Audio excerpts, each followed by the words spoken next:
Hey everybody, welcome back. I know it's been a while again. Keep saying I'm going to get on this thing and then I slack on it. I apologize for that, but välkommen tillbaka, tack för sist. Welcome back. Thank you for the last time. For you, those of you that speak Norwegian. I'm originally from Norway. Moved to Canada when I was a kid. Moved back to Norway in the mid 80s for a couple of years.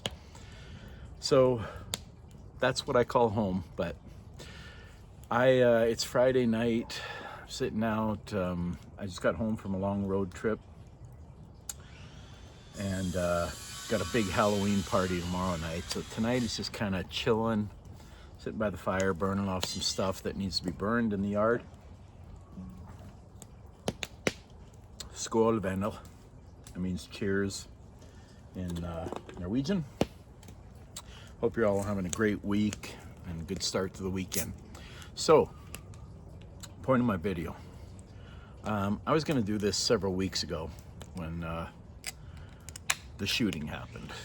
And I don't want this video to be political. This is not a political video. I'm not expressing any political opinion, so please don't take it that way. This is more a view on American life and I don't know, the state of everything right now. So I'm sure you know what I'm talking about. Charlie Kirk, who I didn't follow, I didn't really know very well as far as his points of view. I came across his videos every once in a while on Facebook or YouTube or TikTok or wherever. And I'll be honest, I found him a little annoying at times, but seemed like a sincere guy. Seemed like a guy that really believed what he was saying. And a guy that I think was trying to do good. And I know there are people out there that are going to disagree with me. That's fine. That's what's great about this country. We can disagree with each other.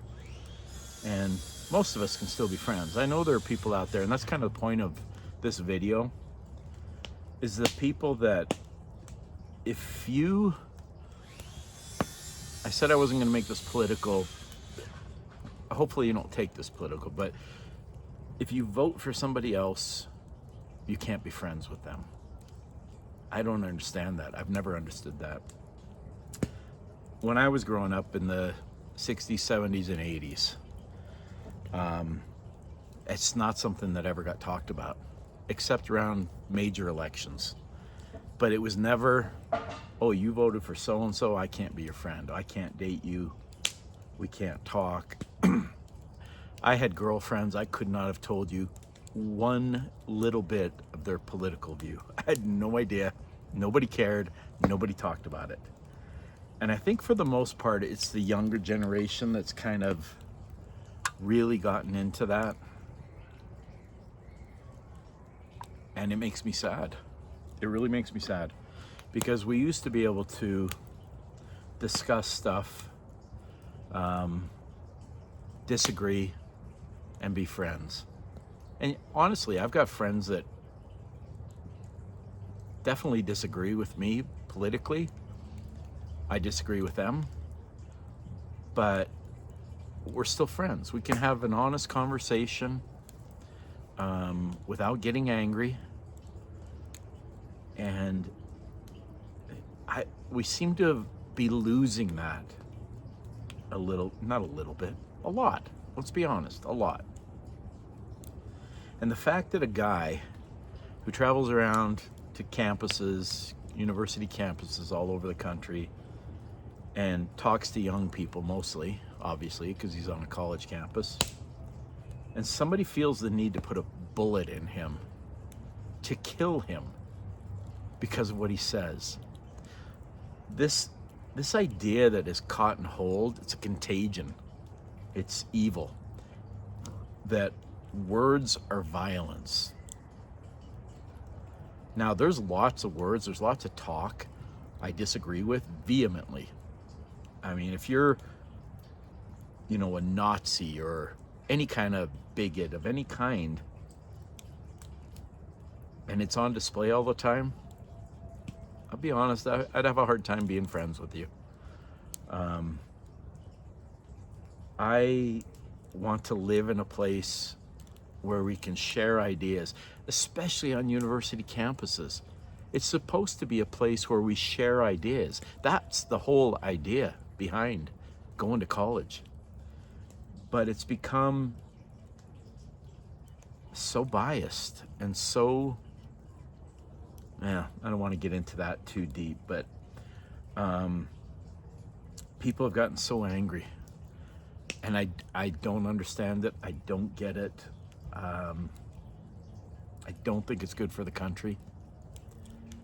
You know, people say all the time, not all the time, but people say diversity is our greatest strength. Diversity is not our greatest strength. I'm all for diversity. It's fantastic. Unity is what makes us strong as a country. And when we start falling apart and get so divided down political lines, sorry, I see some weird light back there. Can't make sense of it. I don't think that's good for us. And I would say, if you're open to my opinion at all, you come across somebody that you disagree with, have a conversation with them. Talk, discuss, listen to their points of view. Hopefully they'll listen to your points of view. And keep it calm. There's a reason I'm on the road a lot. There's a reason I don't talk politics. If I go to a bar or just I'm out at whatever, some festival or something, and I come across people and I start talking, I will not talk politics with people. I rarely talk politics with people I do know. I will not talk politics with somebody I don't know. People get so angry. Here's an example. Skål. I was in Colorado Springs a few years ago. I was actually in Manitou Springs, up the canyon on Pikes Peak. From there, there's a really cool bar. And I'm a married guy. You know, I'm not going out to bars to hit on somebody or to have anybody hit on me. I'm there hopefully to have some discussions, bullshit a little, have a few drinks, maybe watch a sports game. But this woman was sitting at the bar and she just started talking to me. And it would have been 2016. It was before that election. And we, just nothing bullshitting, just, small talk. And then all of a sudden she asked who I was voting for in the election. And I said, well, I don't talk politics. I have no interest in talking politics. Well, you're not going to tell me who you're voting for? And I'm like, no, why would I? I don't know you. You seem like a nice enough person, but I'm never going to see you again. No. And she told me who she was voting for. And she said, if you're not voting for this person, you're an asshole. And I'm like, well, I'm still not going to tell you who I'm voting for, but that says a lot about you to me. The fact that you think if somebody disagrees with you, that person's a horrible person. I can't go there. I slid down a couple chairs, started talking to some guys at the end of the bar. She walked off in a huff. I don't know what she was after, and I don't care. It was weird, and I know I pissed her off when I said what I said, but I'll stand by that point. If you can't handle somebody putting a little scrutiny to your ideas, to your beliefs, I have no problem. You want to come? Well, like I said, I'm not going to talk to most people about this kind of stuff, but if you're a friend of mine and you want to challenge me on some of my beliefs, I'll listen respectfully, and maybe you'll even change my mind a little bit. Maybe I'll change your mind a little bit, but I'm going to do it respectfully. I'm going to do it with kindness. I don't need to bully my ideas onto somebody else. I've never felt the need to do that. I don't feel the need to ever do that. I'm confident in what I believe.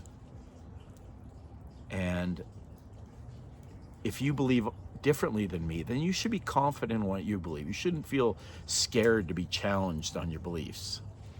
That's what intellectualism is. It's sharing ideas, maybe leaning a little that way, they lean a little your way. You come to, and even if it just comes to the end, you're like, we're just gonna have to agree to disagree. Cool, no problem. It's not a problem for me. I don't need you to believe what I believe. And I don't understand why somebody would need me to believe what they believe. That makes no sense to me. Never will. Anyway, probably rambled on long enough about that. My point is, don't go hurt people just because you don't agree with them. That dude never hurt anybody. And if you think he did, I think there's something wrong there. If you can't handle his words, I watched a whole bunch of his interviews after he was killed. And most of the people that were vehemently against him thought he was a piece of crap and whatever, a racist, a bigot, a misogynist. I don't think he was any of those things, by the way. And like I said, I didn't follow him. I had no deep connection to Charlie Kirk. But most of the people that disagreed with him, they wouldn't listen to him. They just talked over him and told him he was a bigot and he's a hater and he creates hate. You got to listen sometimes. Anyway, I don't know how many people will see this or how much it'll matter, but for what it's worth, that's my 2 cents. I hope you all have a beautiful Friday night, no matter what you believe. As long as you don't hurt somebody, believe what you want. And I wish you the best. Skål, vänner. Cheers, friends. Till nästa gång, vi snackas igen snart. The next time. We'll talk again soon, hopefully. Hopefully I can get my shit together and get this thing going more often. But I hope you're open to other people's opinions and ideas. I am. I don't have a problem hearing somebody else's opinion. So have a great night. Have a great week. Whenever you see this, I hope everything's beautiful for you. Peace. Love.